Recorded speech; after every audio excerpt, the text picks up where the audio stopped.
بسم اللہ الرحمن الرحیم.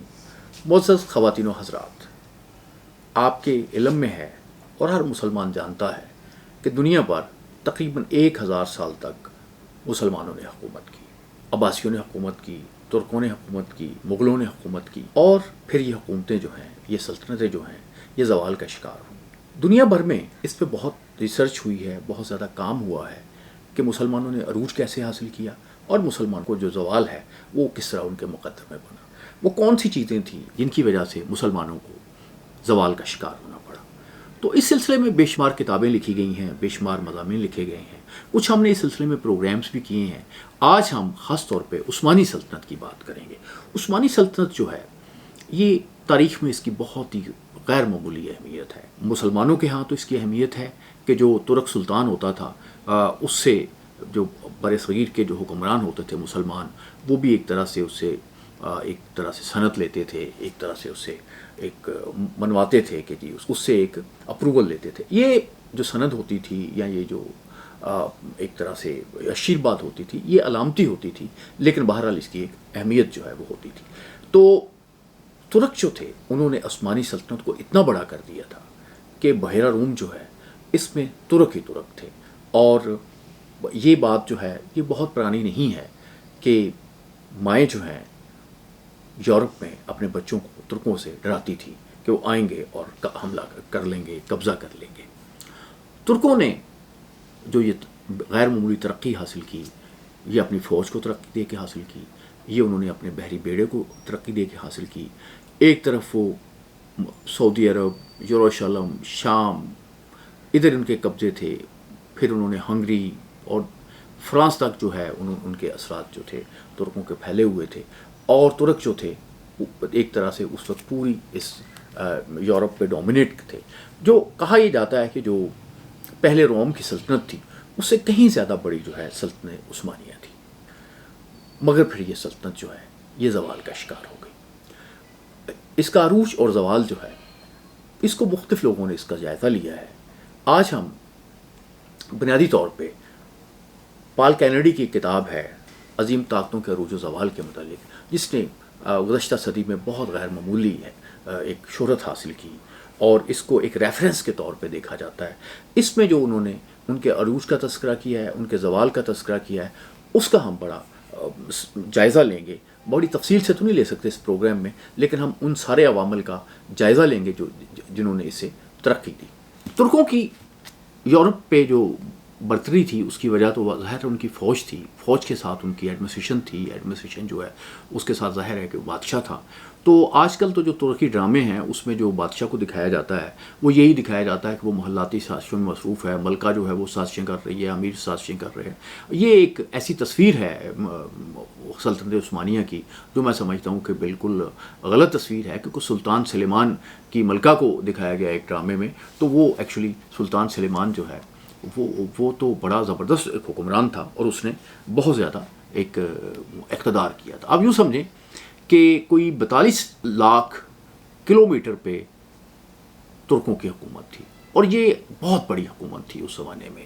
اور یہ ایسا نہیں تھا کہ یہ حکومت ہی تھی اور بالکل انہوں نے بڑا فوجی جو برتری ہے اس کے ذریعے حکومت قائم کی تھی، ظلم کے ذریعے حکومت قائم کی تھی، بلکہ بہت زبردست حکومت قائم کی تھی. اتنی زبردست حکومت کی تھی کہ جان کینیڈی جیسا جو ہے وہ جو مورخ ہے وہ اور تجزیہ نگار جو ہے ترکوں کی سلطنت عثمانیہ کی عظمت کا اعتراف کرتا ہے اور کچھ ان الفاظ میں کہتا ہے. جان کینیڈی لکھتا ہے کہ انہوں نے سلطنت روم سے کہیں زیادہ وسیع علاقوں کے عوام رعایا میں ایک جیسا سرکاری نظام، ایک ثقافت اور ایک زبان رائج کر دی تھی. اور یہ بہت بڑی کامیابی ہے. 1500 سے قبل کی صدیوں میں اسلامی دنیا تہذیب و ثقافت اور صنعت و حرفت میں یورپ سے کہیں آگے تھی.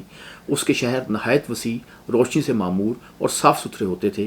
کئی شہروں میں یونیورسٹیاں، لائبریریاں اور حیران کن قسم کی خوبصورت مسجدیں ہوا کرتی تھیں.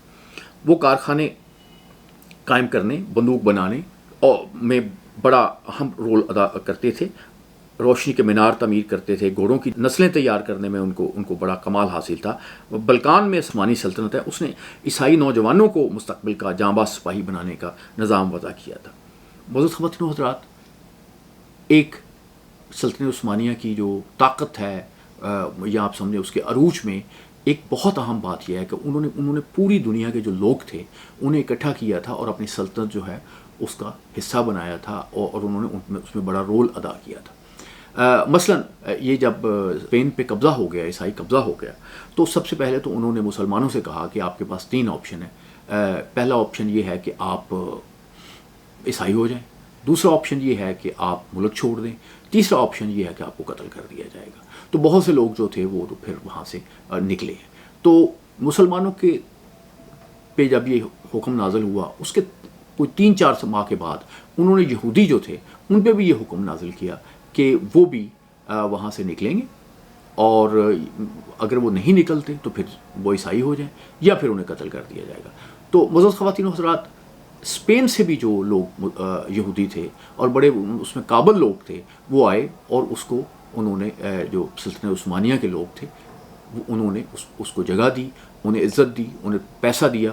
یہ لوگ، یہ یہودی جو اسپین سے نکلے تھے، انہیں عثمانی سلطنت میں بڑی اہم مقام ملا، اور خاص طور پہ ان لوگوں کو جو بڑے قابل لوگ تھے، جو ایڈمنسٹریشن کے لوگ تھے، جو دوسرے شعبوں میں کے لوگ تھے، انہوں نے سلطنت عثمانیہ جو ہے اس کو بنانے میں ایک اہم کردار ادا کیا۔ تو ان کی ترقی میں گویا آپ یہ کہہ سکیں کہ مذہبی رواداری جو ہے اس نے ایک اہم کردار ادا کیا۔ جس طرح سے آج امریکہ جو ہے وہ تمام دنیا سے جو ٹیلنٹ ہے اس کو ہنٹ کرتا ہے، اپنے ہاں جگہ دیتا ہے، لوگوں کو کہتا ہے اپنے پریکٹس مذہب بھی کرو لیکن ہمارا کام کرو، ہمارے ملک کو آگے لے کے چلو، تو امریکہ رول کرتا ہے۔ تو اس کا مطلب یہ کہ سلطنت میں ایک آپ میں ایک سوسائٹی میں یہ ایک مسئلہ ہونا چاہیے کہ آپ مختلف جو مذہب کے لوگ ہیں، مختلف کلچر کے لوگ ہیں، انہیں آپ اکوموڈیٹ کریں اور ان کی صلاحیتوں کو اپنے اقتدار کے لیے، اپنی سلطنت کے لیے استعمال کریں۔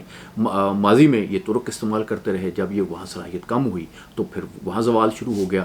آج امریکہ اس کو استعمال کر رہا ہے کہ دیکھیں پوری دنیا کے مسلمان جو ہیں وہ کوشش کرتے ہیں کہ جا کے امریکہ میں سرو کریں، کیونکہ امریکہ انہیں بہتر فیسیلیٹیٹ کرتا ہے۔ تو جان کینیڈی نے بھی یہ لکھا ہے کہ جو وہ کہتے ہیں کہ بلکان میں عثمانی سلطنت نے عیسائی نوجوانوں کو مستقبل کا جاں باز سپاہی بنانے کا جو نظام وضع کیا تھا، اس کے نتیجے میں اعلیٰ درجے کی جانصار فوج تیار ہو گئی۔ حضرت خواتین و حضرات، غور کریں کہ عیسائی سپاہیوں کو انہوں نے ایک سسٹم کے تحت تیار کیا، اور پھر اس کے ذریعے ہی عیسائی علاقے فتح ہوئے اور مسلمان جو ہے اس سلطنت جو ہے وہ مضبوط ہوئی۔ تو جان کینیڈی کے مطابق ہی کہ دوسری اقوام کے ساتھ رواداری کے برتاؤ نے بہت سے ذہین و فطین جو یونانی تھے، یہودی تھے اور عیسائی افراد کو سلطان کی ملازمت اختیار کرنے پر آمادہ کیا۔ مثلا قسطنطنیہ کے محاصرے کے دوران ہنگری کا ایک باشندہ، جو ظاہر ہے عیسائی ہوگا، سلطان اول جیسے کامیاب لیڈر کی ماتحتی میں ایک ایسی نوکرشاہی قائم کی گئی جو 1,40,00,000 باشندوں کی نگرانی کرتی تھی۔ اس تعداد کی اہمیت کا اندازہ اسی طرح لگایا جا سکتا ہے کہ اسی زمانے میں ہسپانوی باشندوں کی کل تعداد 50 لاکھ اور برطانوی رایا کی کل تعداد جو ہے 25 لاکھ تھی۔ قسطنطنیہ جس کو آج ہم استنبول کہتے ہیں، اپنے عروج کے زمانے میں یورپ کے کسی بھی شہر سے بہت زیادہ وسیع و ریچ تھا، اور 1600 میں اس کی آبادی جو ہے 50 لاکھ سے زائد تھی۔ بزرگ خواتین و حضرات، یہ جان کینیڈی کہہ رہا ہے، جس نے پوری مختلف دنیا کی قوموں کا پیچھے جو 5 سال میں جائزہ لیا ہے، کہ ان کے عروج کا ذائقہ لیا ہے، زوال کا اس کو تجزیہ کیا ہے۔ تو معزز خواتینوں، آپ دیکھتے ہیں کہ جان کینیڈی جیسا جو معتبر مورخ ہے، وہ بھی اس بات کو مانتا ہے کہ ترکوں نے نہ صرف بہت بڑی سلطنت قائم کی تھی بلکہ اس کا بہت زبردست انتظام کیا تھا۔ تو پھر کیا ہوا؟ ترکوں کو زوال کیوں آیا؟ اس کا جائزہ لیتے ہوئے جو ہے اس نے بتایا کہ ہوا یہ کہ ترک جو تھے، پہلی جو غلطی ان سے ہوئی وہ یہ ہوئی کہ چونکہ یہ سلطنت بہت وسیع ہو گئی، اس کو قائم رکھنے کے لیے بہت زیادہ سپاہیوں کی ضرورت تھی، بہت زیادہ ایڈمنسٹریشن کی ضرورت تھی۔ جو ریونیو تھا وہ کم ہوتا گیا، ایڈمنسٹریشن کے اخراجات بڑھتے گئے، اور اب مسئلہ یہ تھا کہ یہاں ایسے کیا جاتا کہ نئے علاقے فتح کیے جاتے، ریونیو کے نئے طریقے اختیار کیے جاتے، وہ ترک جو تھے وہ کرنے میں ناکام ہو گئے۔ جب ناکام ہوئے تو آہستہ آہستہ جو اخراجات تھے سلطنت کے بڑھتے گئے، اور ظاہر پھر اس کے ٹیکسز ویکسز لگتے گئے۔ تو جو دوسرے طریقے تھے، جب یورپ اٹھ رہا تھا تو اس نے پھر آہستہ آہستہ انڈسٹریز کی طرف جانا شروع کر دیا، دوسرے مینس آف پروڈکشن کی طرف جانا شروع کر دیا۔ ترکوں نے اس طرح کی کوئی بات نہیں کی۔ تو جب فوجوں کے اخراجات بہت بڑھ گئے تو پھر آپ یہ دیکھتے ہیں کہ کیا صورتحال ہوتی ہے کہ پھر آپ کو ٹیکسز بڑھانے پڑتے ہیں. جب آپ ٹیکسز بڑھاتے ہیں تو پھر یہ جو آپ کے حکومت کے لوگ ہوتے ہیں وہ نااہل بھی ہو جاتے ہیں اور ظالم بھی ہو جاتے ہیں. پھر لوگوں وہ مختلف علاقوں پہ ظلم اور جبر کرنا شروع کر دیتے ہیں, جس کی وجہ سے جو بے چینی ہے وہ بہت زیادہ پھیلنی شروع ہو جاتی ہے. تو ایک اور اہم بات یہ تھی, اور وہ یہ تھی کہ جو فرقہ واریت ہے اس نے اسلام کو بہت زیادہ نقصان پہنچایا, اسلامی سلطنت کو بہت زیادہ نقصان پہنچایا. اس وقت جو ایرانی حکومت تھی وہ بڑی اہم تھی اور وہ دنیا کے معاملات میں بھی اہم رول ادا کر رہی تھی, ایک مضبوط سلطنت تھی. لیکن ترک سلطنت چونکہ سنی تھی, ایرانی سلطنت شیعہ تھی, اور اس کی وجہ سے بھی جو ایک زوال جو ہے وہ سلطنت پہ اترا. کیسے اترا؟ معزز خواتین و حضرات, اس میں انہوں نے بتایا یہ ہے کہ اور بھی ظاہر ہے کہ کچھ جو بارڈر پہ اخراجات میں اضافہ ہوا, دوسری چیزوں میں اضافہ ہوا, ایک دوسرے کے خلاف جو ہے مختلف کمپینیں, سازشیں وہ جو ہے وہ اسپانسر کرنا پڑیں. اس سے بھی دونوں سلطنتیں جو ہیں وہ جو ہے وہ ایک دباؤ کا شکار ہوئیں. اور سب سے بڑا مسئلہ یہ ہوا جب کنفرنٹیشن خاص طور پہ آپس پہ ملکوں میں ہوتی ہے کہ نئی جو سوچ تھی وہ ترک سلطنت میں کم ہوئی. مثلاً بہت زیادہ کہا جاتا ہے کہ ترکوں نے, اور خاص طور پر جو اس کے مفتی اعظم ہیں, انہوں نے چھاپہ خانہ جو ہے اس پہ پابندی عائد کر دی تھی کہ یہ چھاپہ خانہ یہ ترکوں میں نہیں لگ سکتا. اور دنیا جو ہے وہ اس پہ متفق ہے کہ ترکوں کے زوال کی وجہ یہ تھی کہ انہوں نے چھاپہ خانہ اور دوسری جو ایجادات ہو رہی تھی ان سے فائدہ نہیں اٹھایا. یعنی ایک سلطنت جو ہے وہ رک گئی. وہ اقبال نے جیسے کہا تھا نا کہ آئین نو سے ڈرنا, طرز کہن پہ اڑنا, منزل یہی کھٹن ہے قوموں کی زندگی میں. تو یہاں بھی ترک جو تھے وہ تھوڑے ناکام ہوئے, تھوڑے نہیں بلکہ بہت زیادہ ناکام ہوئے, اور انہوں نے چھاپہ خانے پہ پابندی لگائی مفتی اعظم کے ذریعے. اور کیوں لگائی؟ جان کینیڈی کا جو کہنا ہے وہ یہ ہے کیونکہ جو ایرانی جو شیعہ حکومت تھی خوف تھا مفتی اعظم کو کہ وہ جو ہے وہ اس چھاپہ خانے کو استعمال کریں گے یہاں کے جو غیر سنی لوگ ہیں, اور وہ ایسا لٹریچر یہاں پھیلائیں گے جس کی وجہ سے یہاں انتشار پھیلے گا.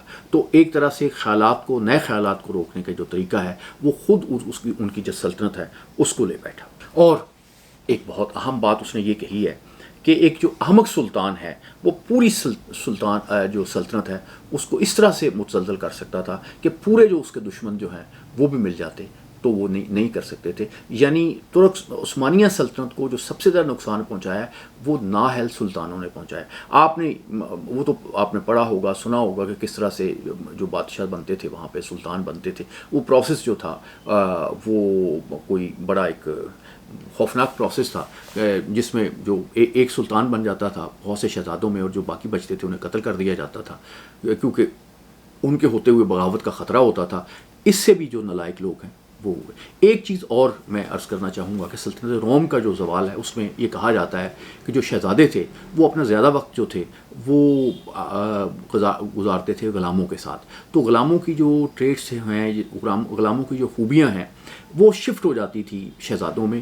میں رومن شہزادوں کی بات کر رہا ہوں, اس پہ تو بات ہو چکی ہے. تو یہ عثمانی شہزادوں میں بھی یہی ہوتا تھا کہ چونکہ اپنا وہ زیادہ وقت جو تھا وہ زنخوں میں یعنی ہجروں میں اور دوسرے لوگوں میں گزارتے تھے, اور بعض اوقات وہ ٹریننگ بھی انہیں پراپر نہیں ملتی تھی. تو نتیجہ یہ ہوتا تھا کہ ان کی جو صلاحیت ہے ہر نسل کے ساتھ ساتھ کم ہوتی گئی, ریزسٹنس کم ہوتی گئی. تو جو نااہلیت ہے اس نے سب سے اہم کردار ادا کیا سلطنت عثمانیہ کے زوال میں. اور آپ کو پتہ ہے کہ حکمران نااہل ہو تو پھر رشوت بھی بہت زیادہ ہوتی ہے. پھر جب سمجھتے ہیں ہر جگہ پہ جو بھی حکمران ہوتا ہے, گورنر ہوتا ہے, دوسرے لوگ ہوتے ہیں, وہ سمجھتے ہیں کہ ہم خود مختار ہیں اور ہمارا اب اسی میں مسئلہ ہے کہ ہم اس میں یعنی ہم سلطنت کو آگے نہ بڑھنے دیں. معزز خواتین و حضرات, یہ جو آئین نوٹ سے ڈرنے والی بات تھی یہ زندگی کے ہر شعبے میں تھی اور اس نے بڑا اہم کردار ادا کیا. اس کی وجہ سے چونکہ ان کے پاس فنڈز بھی نہیں تھے اور وہ انہوں نے اپنے اسلحے کو جدید نہیں کیا. جہاز جو ہیں انہیں وہ ترقی کر رہے تھے, ان کے سسٹمز ترقی کر رہے تھے دنیا میں. ترکوں کا جو بحری بیڑا تھا جو ایک زمانے میں وہ دہشت کی علامت تھا اور پورے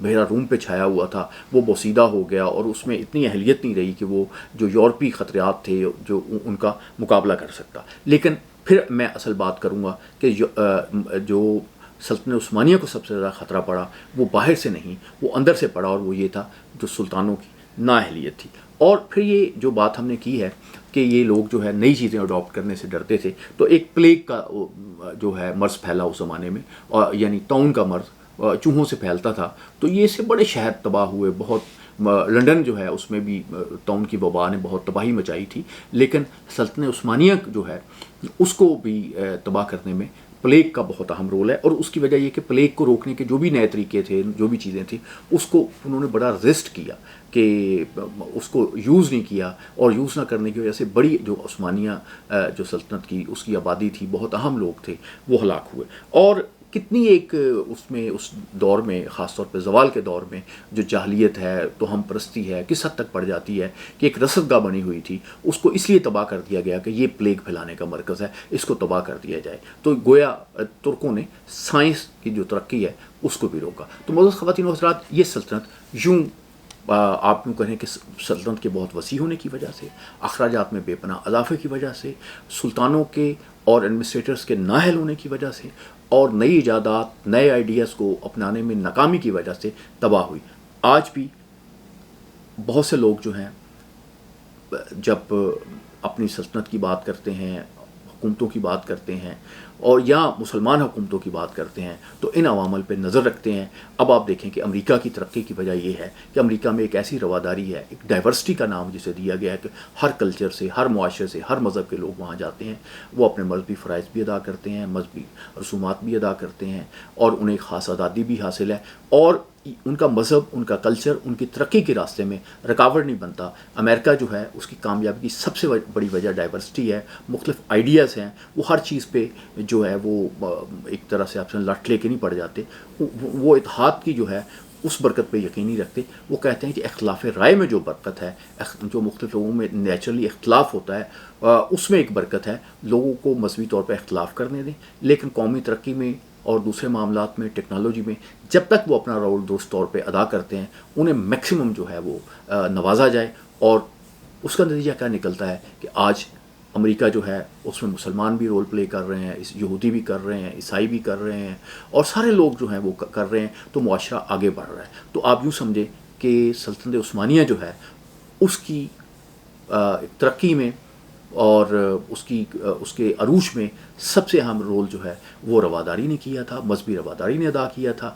اور جب مذہبی رواداری ختم ہوئی، جب آپ یوں سمجھیں کہ جہالت جو ہے اس نے قبضہ کر لیا، تو پھر سلطنت عثمانیہ جو ہے اس کو زوال آ گیا۔ جب لوگوں نے سمجھا کہ یہ لسانی معاملات کی وجہ پہ سے پوسٹیں دی جائیں، جب انہوں نے یہ سمجھا کہ آپ نسلی طور پہ پوسٹیں دی جائیں، تو پھر سلطنت جو ہے وہ ترقی نہیں کر سکی، کیونکہ وہی بات جان کینیڈی کی کہ ایک سلطان جو ہے وہ اپنی سلطنت کو اتنا نقصان پہنچا سکتا ہے جتنا نقصان جو ہے یورپ کی ساری طاقتیں اسے نہیں پہنچا سکتی تھی۔ معزز خواتین و حضرات، یہ آج بھی سچائی ہے، پاکستان کے لیے بھی سچائی ہے، عالم اسلام کے لیے بھی سچائی ہے۔ اس میں سوچنے کی باتیں ہیں اہل دانش کے لیے بھی، اور ان لوگوں کے لیے بھی جن کے ہاتھ میں اقتدار ہے، اور جن کے ہاتھ میں قوم کی، مسلمانوں کی، اپنی نیشن کی قیادت ہے۔ انہیں غور کرنا چاہیے۔ پال کینیڈی کی یہ کتاب جو ہے، جو عظیم طاقتوں کا عروج و زوال کے متعلق ہے، یہ میرا خیال ہے ہر حکمران کو پڑھنی چاہیے، کیونکہ اس میں ساری جتنی 500 سال میں سلطنتیں انہوں نے عروج حاصل کیا پورے پلانٹ پہ، اس میں بڑے یعنی اچھے سبق جو ہیں انہوں نے دیے ہیں، جن سے روشنی حاصل کی جا سکتی ہے۔ اور یہ تو آپ کو پتہ ہے کہ دانش جو ہوتی ہے، ذہانت جو ہوتی ہے، یہ تو مومن کی میراث ہوتی ہے، یہ یہاں سے بھی ملے مومن کو لے لینی چاہیے۔ اللہ آپ کا حامی و ناصر۔